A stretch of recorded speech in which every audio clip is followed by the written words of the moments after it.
I'm here with Alexandra Fine, and we're talking about, I guess, just meticulously ridiculous. I mean, I just find this as meticulously ridiculous, artful advocacy, and just awesome, and co-creativity. Like I love applying labels with mythos. Anyway, so. For the sake of time, because I know we both have work things to do on weekends. It's work/fun things. It's always a mix. This is definitely funner than just work. I mean, I don't know how I can classify this as work, because I actually, I'm still deciding where I want to put this, but play is more profitable. I'm curious to know what your system is for where you put things some other time. We'll talk about that some other time. I will soon have an animation of these moving, because they migrate often, and these were the ones that was just cleaned out. I gotta take a photo for you. I started using Post-its, and yes. I thought about taking a photo. It was totally you. I'll send it to you later. I have a collection of friends who have had stickies. I swear that they're contagious. This is just further validation. Okay, so this is awesome. So recap, a game to allow people to guess whether or not an ad was approved or not approved based on the advertiser policies. Largely to highlight the sexism inherent there within. Go. Right, so the way we actually are trying to construct it is, instead of trying to guess whether or not it was right or wrong, deciding for yourself whether or not you would have approved it or not. So it's more about seeing that your concept and construction of what is socially acceptable might not be what the policymakers are deciding. Instead of, like, what I didn't love was that it was saying correct, incorrect, if you were being able to guess what the patriarchy was saying. Right. And I felt like, are we just reinforcing it by making it the right answer? Like, I don't know, that was bothering me. So we're trying to, but love your opinion. When it comes to press and purpose, usually a very pointed purpose is ideal. And so, we show you ads, you decide whether or not they are approved or not approved. This one I liked, and I think it's relevant. I can't see. Am I not in the right spot? You should be able to. There we are. I can see everything. I just wasn't clicked in. Nipples.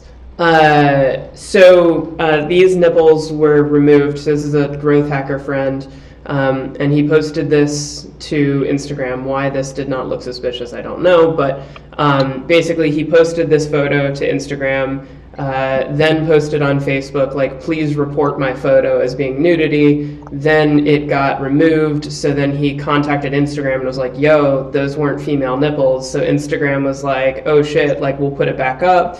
And then because he's him, he got this posted, which made it go viral, of like, Instagram, put back up nipples because they realized that they're not male nipples. And then because of this article, Instagram publicly apologized for censoring, and they blamed Apple.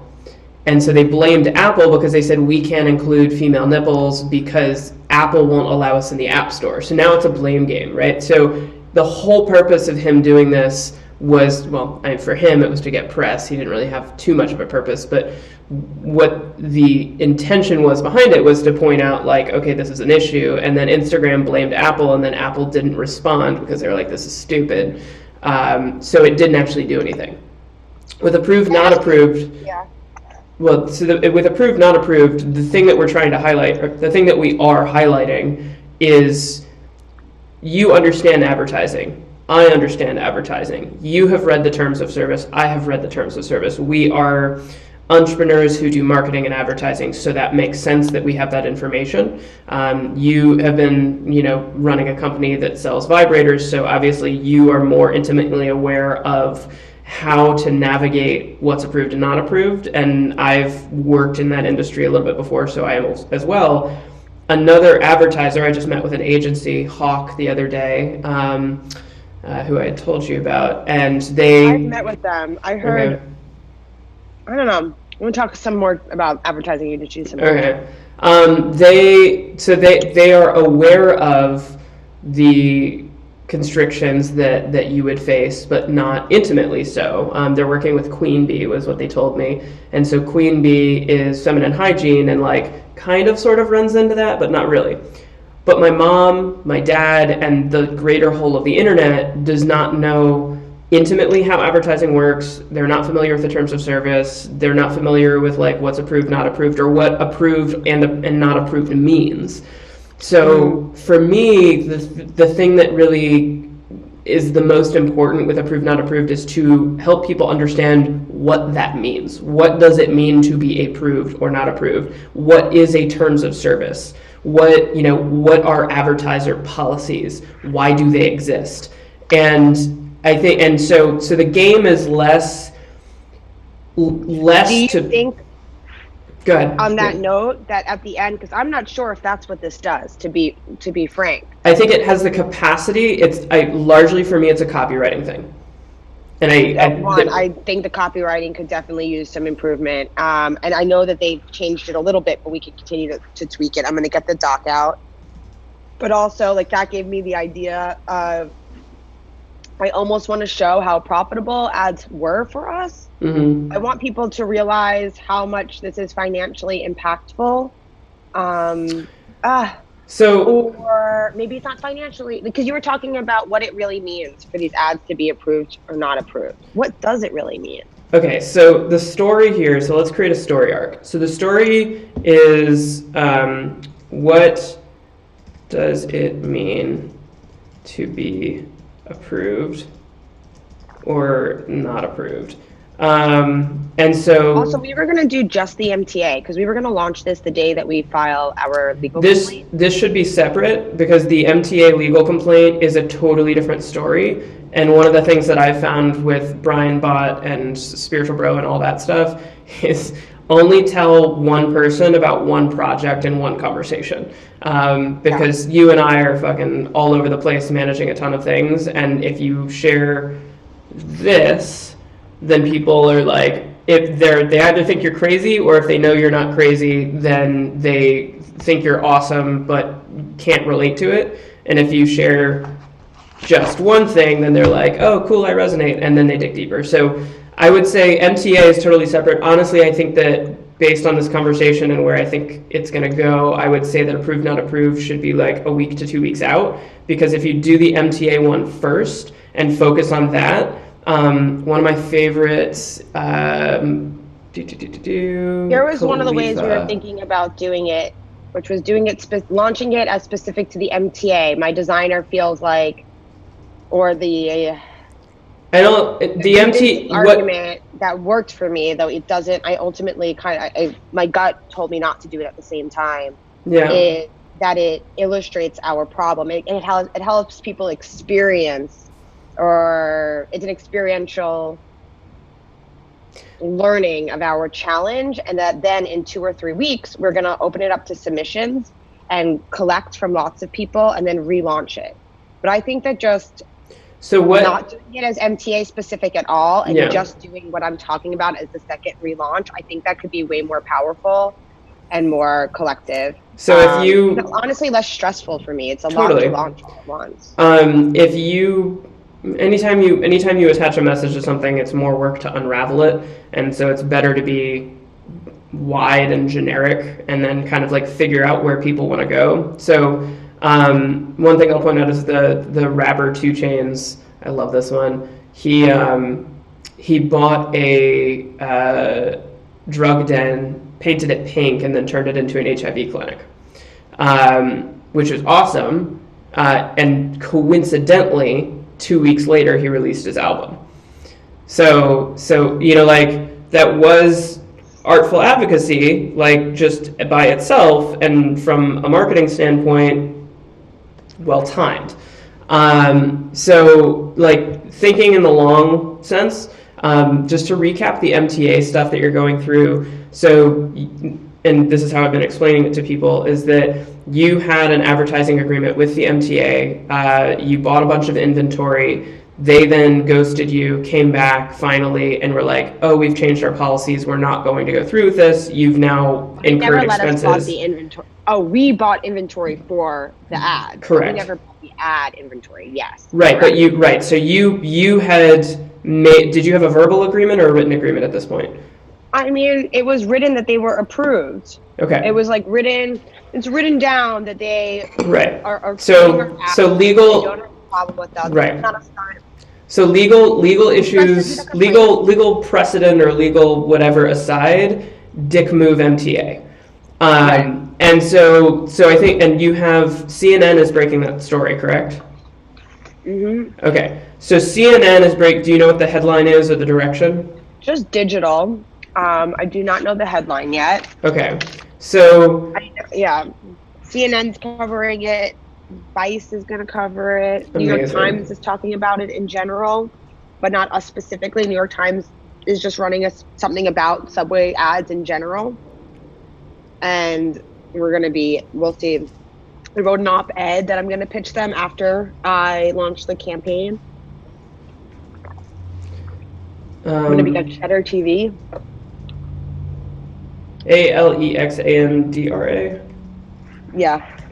I have a name problem with SEO. Yeah, you do.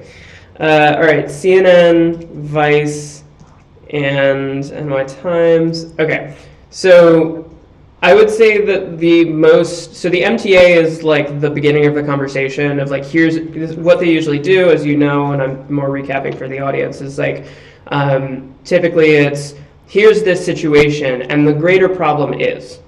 So here's a situation where a consumer brand, a company that's doing good shit in the world, here's the underdog that's like, let's, close the pleasure gap, and I love all your taglines.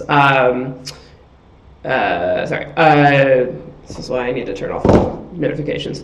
Anyway, and you going about business you have a product that people want. It's not nefarious it's just a product that does what it does, and the company has its beliefs behind it, which does good in the world. So no nefarious things here. You go to buy ads, you get an agreement, they renege on that agreement, and it costs you money. Now, the MTA did that, but so did Kickstarter, so did Facebook, so did Instagram, so on and so forth, because it's a larger problem, and that's the thing that the MTA complaint is highlighting. So my expectation is that CNN, Vice, and the New York Times are going to say, look at this situation. Here's the underdog and the villain, right? Like you have the little person and the establishment, which is relative by those designations, and the bigger issue is this. Now, I would say only focus your narrative on the MTA complaint until that runs its course, which if they publish on Tuesday, then that'll probably run like a week. I would give it a week to let it cool down a little bit, and then I would say launch approved and not approved after that. Now, in that context, approved, not approved should be an education, right? So they're going to tell the story. So approved, not approved should be educational and kind of walk people through that. So I would say removing, at this point it's going to be removing the explanation of the subway system, because what you'll be able to do,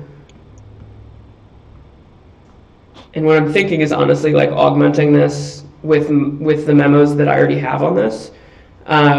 So the landing copy could say like, when it comes to online advertising, I'm going to do the same thing. When it comes to online advertising, do you think approved, not approved should never be MTA focused? Like the whole experience of it Don't do 2 launches of it. Just do 1 fucking launch of it. Where you're well, if you look at Spiritual Bro, you go to About. So Spiritual Bro rose out of an attempt to deal directly with difficulties raised by the influence of language upon thought.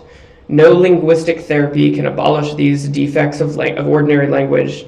To use Spirit Check is not to learn how to speak in a perfect way, rather to learn what it means to speak imperfectly. Linguistic therapy is not something that I came up with. So if you click on it, if someone's curious to learn what that means, that takes you into Mythos. It explains what linguistic therapy is. I've got like 50,000 things running, and it's out of reach, but what it came from is actually, hold on, let me grab it.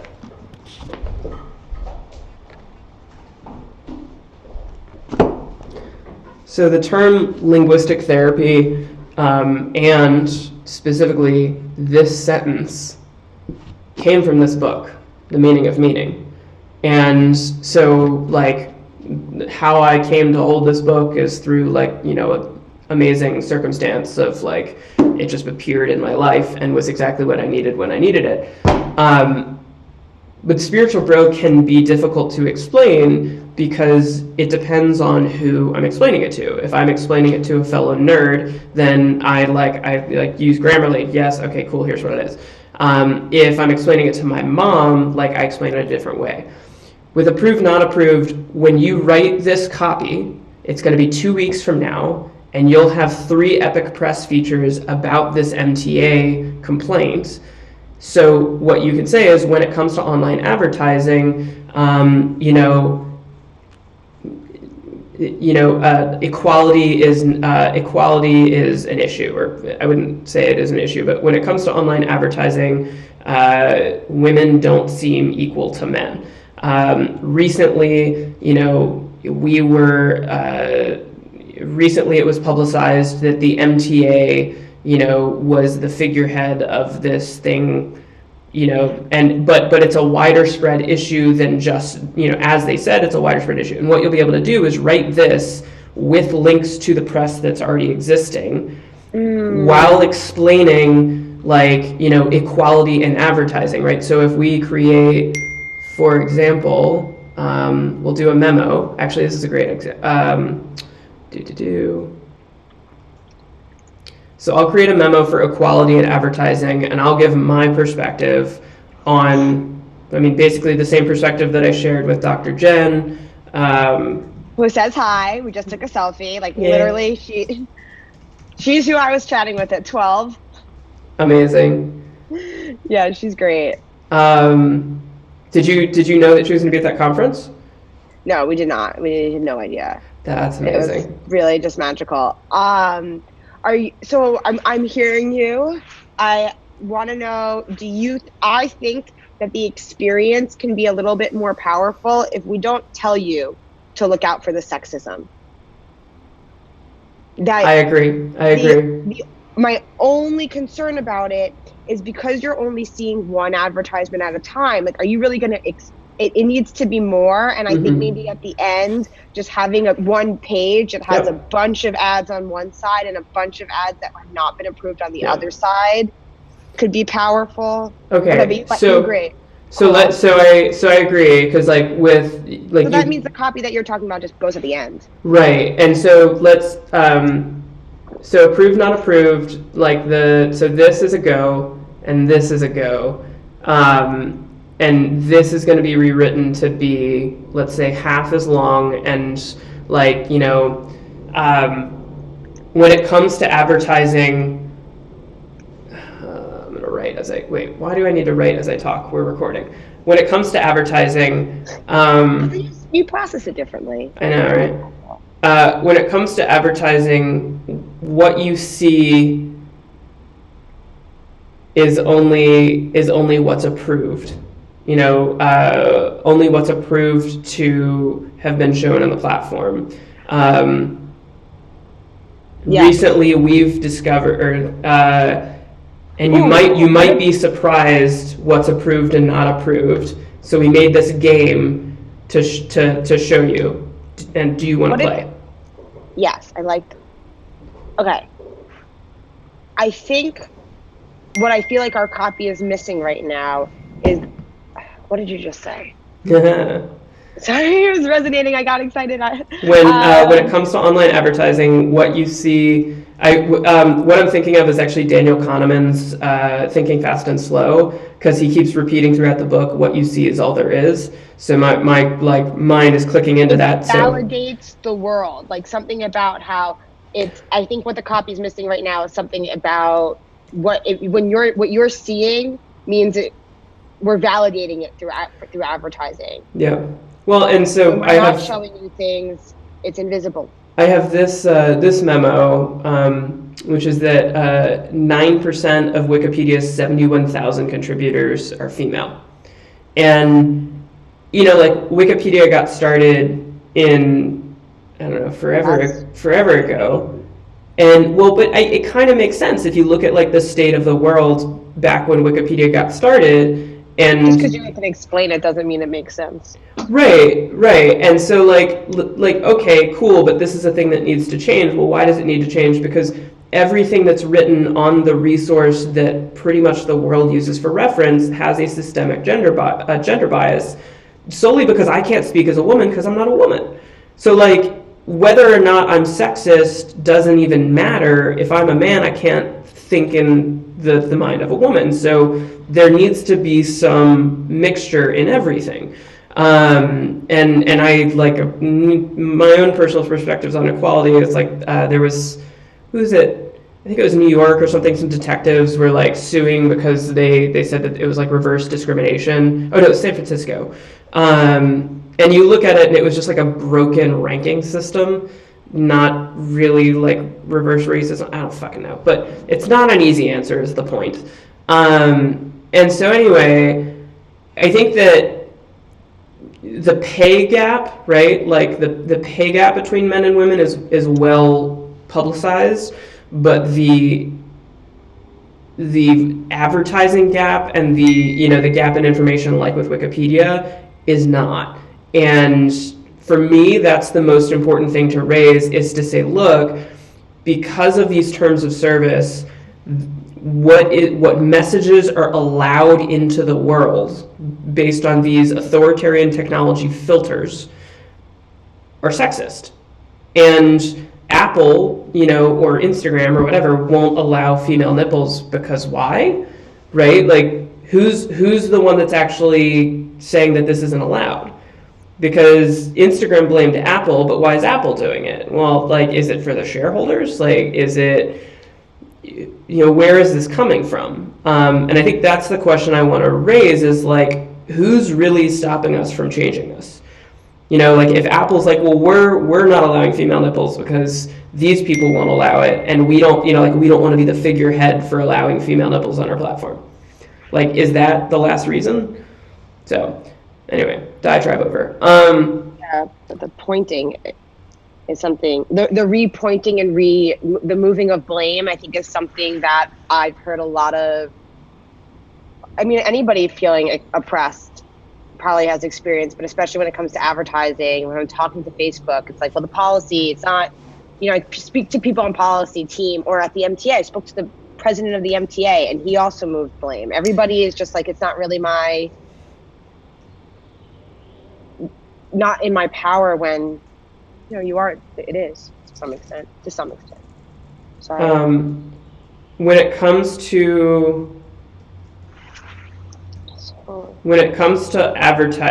online advertising, as with pay, and I'm gonna figure out how to say this later, but as it does with pay,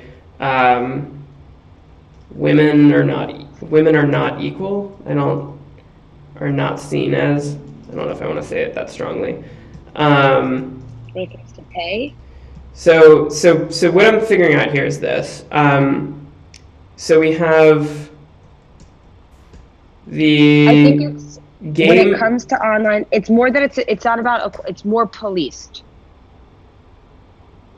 Is that a fair, like, women's advertising to women is, people are much more sensitive around what we can and cannot say to women. So, okay, so here's the advertisements to men are often like, they can be really crude and gross, and that's okay because men have, I think it has something to do with protecting women. It has a lot to do, like, I just think we regulate women more. I would say that it makes sense that it started in that mindset in the 50s or earlier, and it has played out into today's environment. I mean, you look at like why weed was made illegal, right? The Grass is Greener is a fantastic Netflix documentary. I learned a lot is that like weed was basically used as a tool for race discrimination. Okay, so the only reason that this drug is illegal, this like thing that's good for the world, is because someone saw it as a tool to use to oppress another race. Okay, well now we can by and large agree that that's terrible, but yet to change that has taken how long? Like we've like looking back from, let's say, the early 2000s back to the 20s, it is clear that is how it was used, and yet the amount of people who are not racist and like still see weed as being demonized, right? You have to unravel these very complex issues. And it takes time. Like it took 300 years to get the world to this state. It'll take 300 years to get to a different one.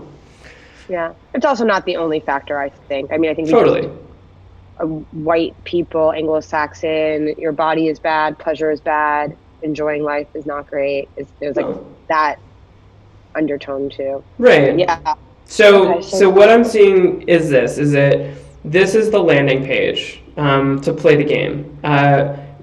What's going to be here is going to be a tagline that explains to you enough that you need to know to either play the game or learn more.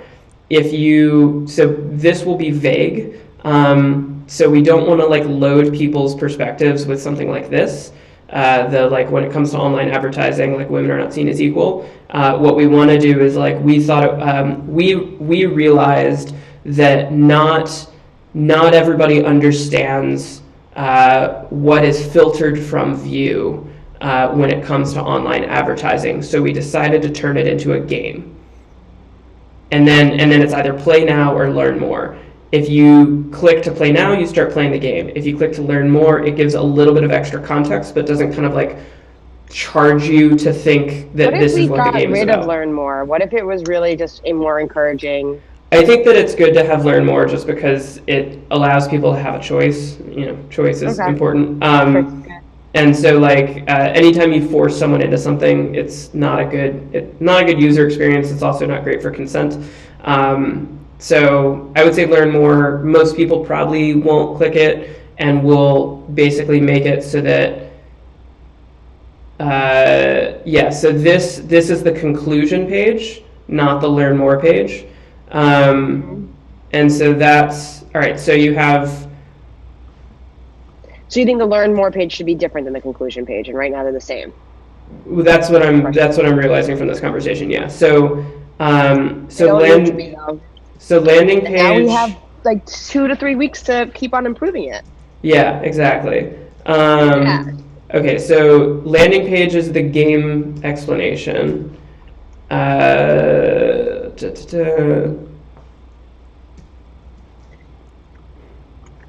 We realized that most people don't understand what is hidden from view or censored. Censored is a charged word, but prior to someone playing the game, I'm not sure if I want to use it. You do not see what is not approved. Right. So basically what I want to do with the landing page is I want to tell people why you're trying to guess, or not. I want to tell people what you're trying to guess, right? Like what does approved, not approved mean from a like advertising sense, without charging your perspective to think that this is a sexism thing. And what if we said let's talk about the structure first, and then we can dig into the copy, because otherwise I know you and me. All right, so game explanation is piece 1. We realize that most people understand what is hidden from view or censored, probably not using the word censored because that's charged. basically tagline here that if you are reasonably understanding of how Facebook makes its money, right, or any social platform with advertising, you'll be like, oh, that makes sense, I'll play the game. If you're my mom, you might be a little confused and you would click learn more. If you click learn more, then you go to an intermediary page, or even a popover would be fine, to say like, what does it mean to be approved, not approved? When it comes to online advertising, all ads are submitted to the platform. They have to be approved, which they fit within the advertising terms of service, but oftentimes those are very subjective. For example, Reddit has a byline in their advertiser policies that says quality, and every single one of Reddit's ads are approved by a human. So like, literally I was told, keep submitting the same ad and you'll probably get a different person working, and they'll have a different perspective, which is like super crazy. Okay, so landing page is a basic explanation without spoiling the game. Learn more is a deeper explanation that, again, doesn't spoil the game, because we don't want people to know that this is sexism related, because that's like telling someone how Bandersnatch works. And then we have them play the game. And then in the game, I'll go into that copy in a second. And then the conclusion page will be something like this, which is like, when it comes to communication, filters and policies can be an unintentional or intentional form of censorship. These were put into place years ago before we understood what these things were, and we're calling for platforms to recognize that we're in a different state of the world today, and that we need a different state of policies to govern our voices. So like sue them or fight. I think this is too rallying cry. I think that the most effective message, after reading A Sense of Humanity, which I was actually going to ask you where you are with that, but is like, it's a heavy book to consume, but the whole thing is like, look, like, we're here because of the past.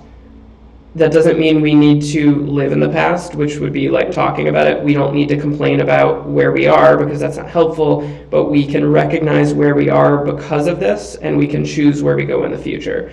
And I don't think people at Instagram are inherently like sexist people. I think that they are constricted by governments, legislation, corporate bureaucracy, all of these systems, these non-living systems.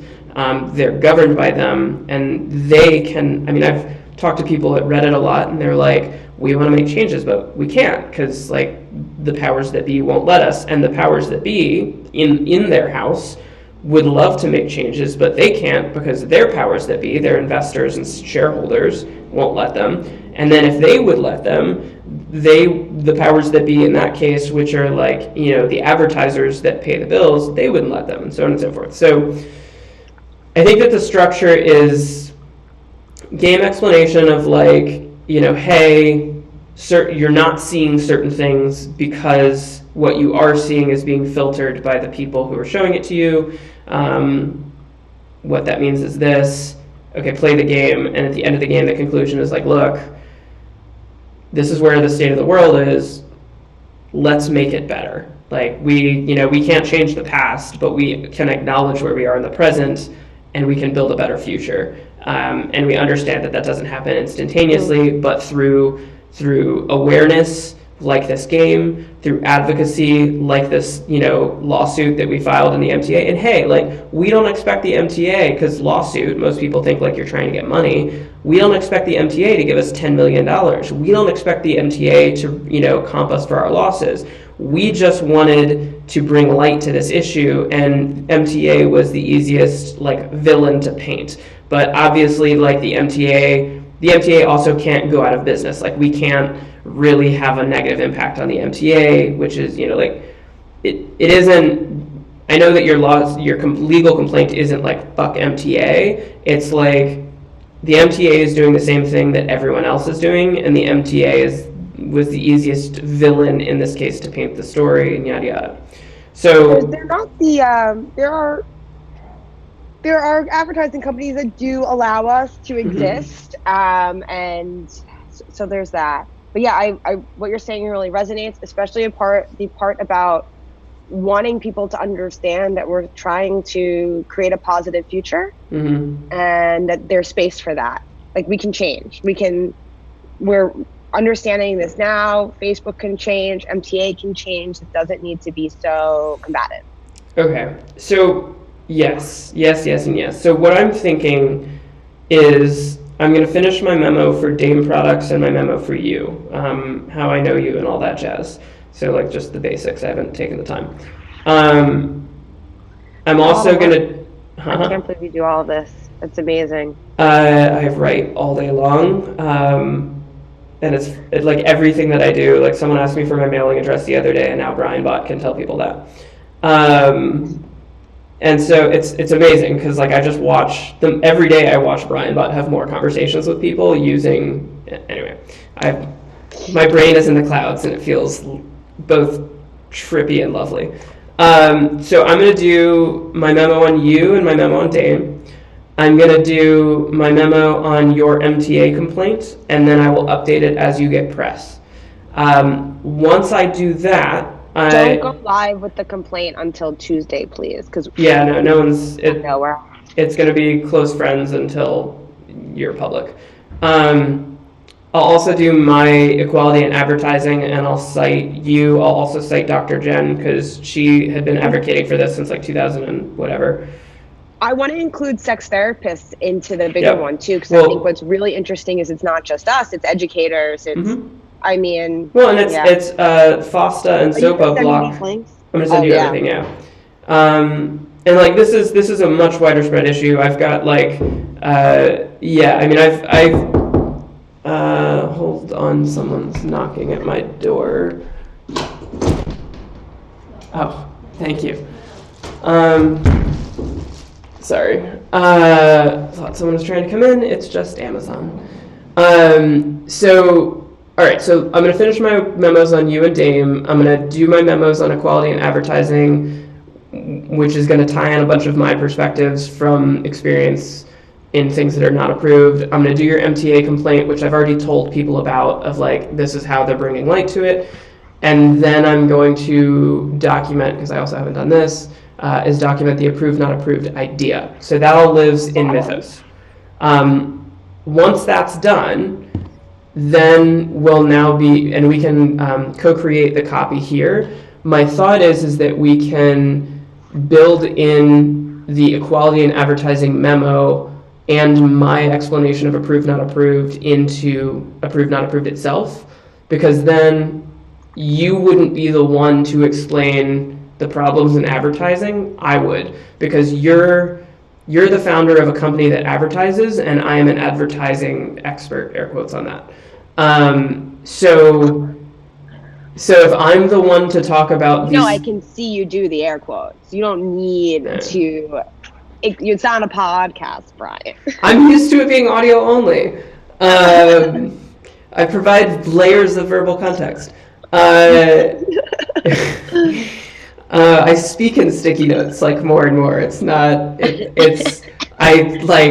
And in my brain, I, like... Yeah, one day I'll have sticky notes popping up on video so that you can click, because that's how I'm seeing it in my mind. You're up there somewhere. Oh, there you are. So I need a wireless camera. When I come to LA next time, I'd like a tour of the sticky notes. I would like to. Yeah, we'll have you over, and we'll audio, and then I'll do air quotes without saying air quotes, and you'll be like, but Brian, the audience doesn't know that you just did air. Speaking of air quotes, and wait, when do you come to LA? In July. I'll be there around, like, the 18th. Okay, so mild tangent. And this is not public yet, but it will be. But I have received signs from the universe that I should stop riding a motorcycle right now, at least. Someone hit my bike while it was parked, cracked my radiator, like $1,500 in damage. This is actually super amazing. The guy who taught me how to do flying rings, who is amazing, he was hit in a motorcycle accident in December and lost his leg. But he is fantastic, and he's now doing like rock climbing, like acro yoga, lira, like he's doing circus shit with one leg, relearning how to do everything. But balancing, like seeing him do that, I was like, fuck, like motorcycle's dangerous, and then this happened, and I was like, all right, I'm getting rid of my bike. Anyway, that is now parlaying into Studio One, which is a live streamed Tesla-bound talk show. So it's like comedians in cars getting coffee combined with Joe Rogan podcast and like deep cuts with Hassan Minaj, all in one. So because of the motorcycle thing, John's going out of town. He's going to Europe for a few weeks, and he's giving me his Tesla.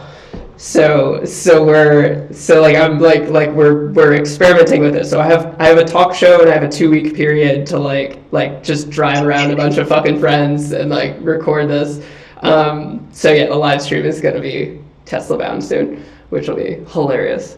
Anyways, all right. So I'll document all this, and then I'll make a pass at the copy for approved, not approved. And as long as we can augment it with some explanations of equality in advertising, like if you augment this page with equality in advertising, and then it looks like this, right? The augmented link. People can click it, and it will come here to me explaining it, not you. Because if you explain it, then it devalidates your point because you're proving your own point. Totally agree. I think that makes a lot of sense. I mean, I think we could still say it, we're going to still be saying the validation. And that's, if you get featured by CNN and Vice and whatever because of this MTA complaint, and then you tell everyone, hey, look at this, then everyone's like, okay, cool, like you made a complaint, people talked about the complaint, now you're telling me to look at people talking about you. So it's honestly built in to our media system, is that like you kind of have to be narcissistic. And so anyway, most of what I've been doing is like being the outsourced ego for people who are actually doing good shit in the world.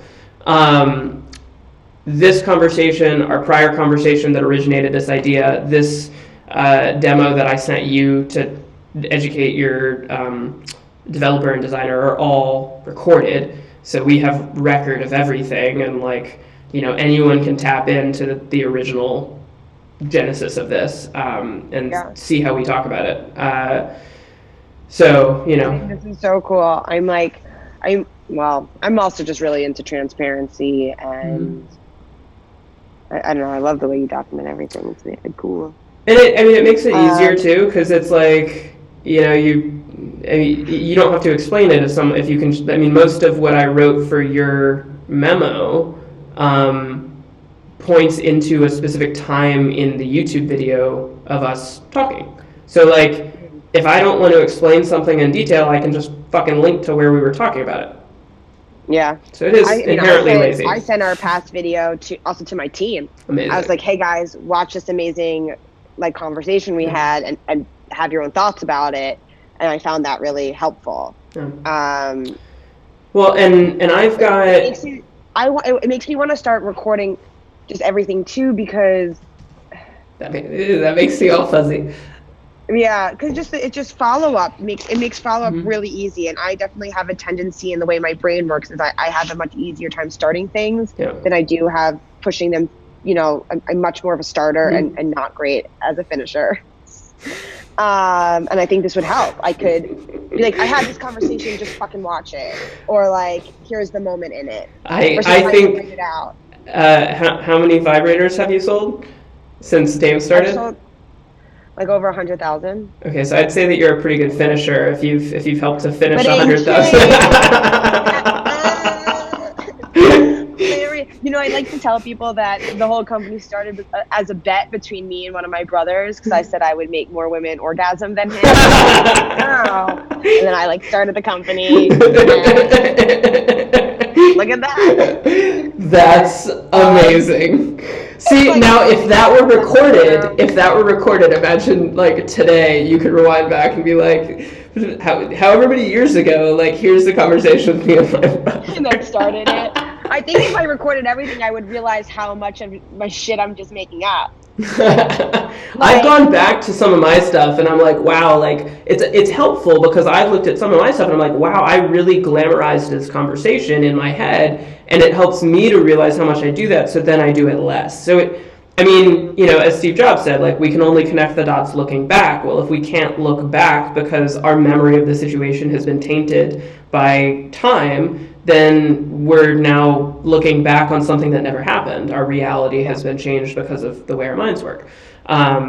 Which I've realized a lot. I was so convinced today that we were talking at 12:30, even though if I had just looked at my phone, I don't know why. I was more thinking of I've gone on dates before and I have convinced myself that I was into this person, and then go on a second date and I was like, what? Or something happens and I'm like, wow, how did I not see that? Oh wait, I did see it. I just totally discarded it because of this other thing that was super attractive. Mm-hmm. Interesting. Yeah. Our minds are assholes sometimes. So I've got Jen in here because I interviewed Jen and wrote all of this, which is what I used to introduce her to you. I've also got Zana, who I also introduced to you. Now, Jen and Zana are both... We had an amazing time together. Did you hang out again, or just the first one? No, we just hung out the first time, but it was really great. She's traveling a bunch. Mm-hmm. Yeah, she does. So Jen and Zana are both sex educators, podcasters, and sex researchers. Jen is a therapist, Zana is more of a researcher. Both of them are more on the education side, and both of them are obviously advocates. You are on the product side, and Dame is on the product side with the same message. On your side, you have Queen Bee, and I know you have other companies that are product-oriented companies that are also advocating for equality in some form. So now you've got the educators on one side, you've got the product people on the other side, and then you've got like me, not a woman, not in either space, but a champion of the message. And there's a lot of people that are men and not in the space that are I agree with that, but I don't know how to support it. Or there's so many different causes to support that you kind of have to choose. So the way in which that can happen is more where my mind is at. So I've got these two documented. I'm going to finish my documentation on you. I'm going to tie all of that together in equality and advertising to say, look, these people are trying to advertise and are being restricted. Here's what their messages are.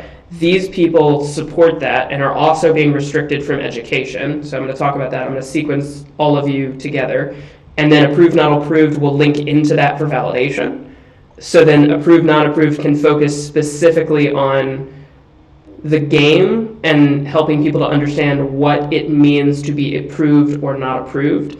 And then at the end of that, we can link into some kind of collective cause that we can co-create. Because I don't think that there are situations in which barraging a senator with calls makes real substantial change. But I look at advocacy from an efficiency standpoint and an effectiveness standpoint in the long term, right? The 100, 500-year term. And when you look far, most of today's advocacy is doesn't even exist.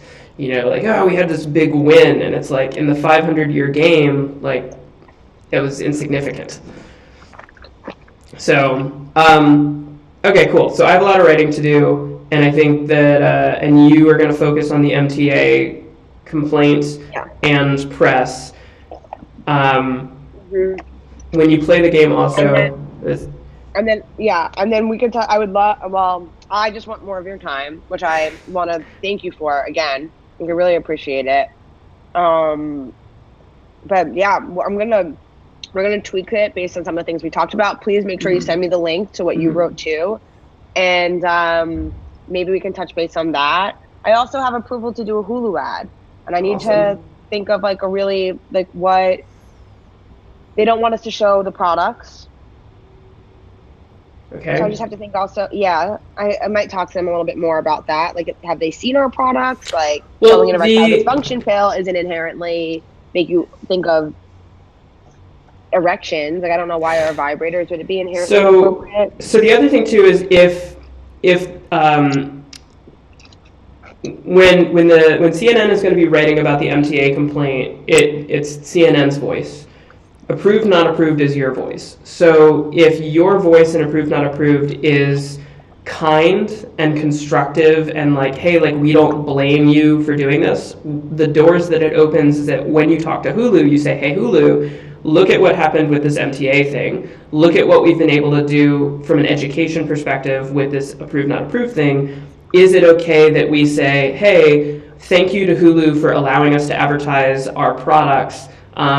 Unfortunately, Hulu is restricted by its shareholders, so we're only allowed to tell you about them. We can't show them to you. You know, like in the future, we hope to be able to show you the thing that brings women the most pleasure in the world. And then, like, you show your product alongside, I don't know, Ryan Gosling. I don't know, like, so make some joke of it, right? Like, blend in the humor. I want to tell you also that there's also a page that we made. It's called dameproducts.com/subway. I just sent it to you. I don't know where, I know we're tweaking the copy for it to be like hashtag, so it's not going to say hashtag pleasure is health. It's going to say like derail sexism. Nice. That was our pun. Okay. And this is our story about the MTA specifically. One, it gives journalists a reason to link to us, that this is our statement. Got to get those links. Is that? And wait, hymns, got it. And this is where we're trying to put out our statement in that kind voice that's a little different than approved, not approved, which is not going to live on our website. It's going to be its own site. Maybe they're both valid. Yeah. Good two spaces to that. Yeah, and there's a lot of ways to do it. My thought is like, this is so vague, but like you understand what it is. But honestly, if you replace the logo, reasonably speaking, it could be a Dame, like not a great Dame ad because it's kind of arbitrary, but like it's so vague that, and what was, so next, approved, not approved, next, that one, you come first. Like this is so much more nondescript than this, aside from the fact that you use the word sex, toys for sex. I don't think anyone's going to... By the way, the Museum of Sex one, I'm going to make them put that in there. Also, because the Museum of Sex, they sell our product. Can you get this approved without the tagline toys for sex? No, we can't get it approved at all. For MTA. What about for Facebook? For Facebook, no, Facebook just, it's not about the advertisement itself in Facebook. It's where about... it goes. I can't push people to Dame products. And yeah, I wouldn't be able to show this because it would be encouraging. Well, we probably, actually, you know what? Right now we have retargeting up for Palm where we push people to hellopalm.com or something. I think that's what the URL is. Okay. Where we talk about Palm as a wellness tool and not a vibrator or sex or pleasure is not mentioned on the site. And Facebook seems to be allowing us to run ads that way. Okay, so you focus on the MTA. I would say as much as possible with what you vocalize when you're getting interviewed and so on and so forth is to say, look, this is a problem. It's not just the MTA and it's not the MTA's fault, right? Like be as kind as possible. Because it isn't. Like the MTA, like they're scared that their powers that be are going to, they'll have repercussions. They're scared. I think that they're scared. I also think that if you have internalized the patriarchy or it's the experience that you know, I can see them feeling like they're doing good for the world. And I understand that. Well, people, right, like protecting women is often viewed as something that people are doing out of kindness. I I think I have some strong understanding of where when I spoke to my mom about it, she was like, yeah, but you guys are a sex toy and men need erectile dysfunction pills. Like, my mom legit said that. And we had a long conversation, and I think she really just saw it that way. She really has internalized the idea that like men need erections in a way that women don't need a tool that gives them pleasure. And I don't know, I definitely don't blame. It's a system. Yeah, well, and that's the thing about systems, is that you can't see outside of the one that you're in. What's water? Sorry, that was me hating on the what's water. You know what I'm talking about. Water. So my lunch just got here. By hating on it, I love it. I make fun of it because people use it all the time. So, sorry, distracted.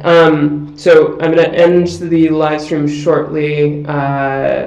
Let me finish with this, is that to respond to what you're saying earlier, I'll send you this, but great thing about, like, most people think the world is good versus evil, but it's actually good versus good.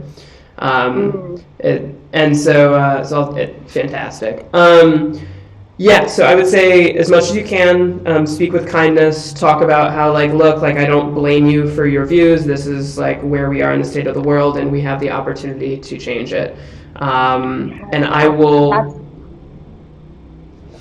That's what I'm going to hit on. We have the opportunity to rewrite this story, this lawsuit. I would be so happy for it to end tomorrow and for them to agree that they were vague and to change their policies so they're not. And it's not them. It's advertising, like, as a greater whole. Like, and I would say on this page, like, because derailed sexism is pointed at them, and it's like there's a fucking department inside the MTA. They're just trying to do their jobs. They don't want to, like, alter the course of human history. They don't think that they can.